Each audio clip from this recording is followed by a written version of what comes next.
Right, let's look at chisels now. The chisel is a very useful tool indeed.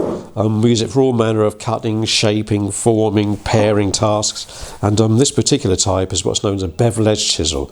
It's the most common, readily available, and I'd recommend getting a few of these because frankly one won't do it. You'll need a few. Generally come in sets of 4 or 6, and having a set like this gives you the opportunity, enables you really to carry out any number of different tasks that the carpenter is going to encounter in the general work course of things, from fitting hinges, locks, all that type of caper. Essentially it's tempered steel with a honed sharp edge on it.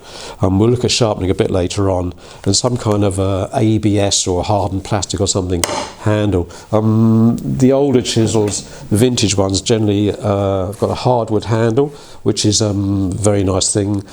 When you're buying a chisel, I'd strongly recommend you actually get to the tool shop and feel them, because they do feel different in the hand, and you want something that's comfortable, that feels right for you. And let's face it, you're going to be using them for years, and they do last a long time. So you want to get ones that you're happy with.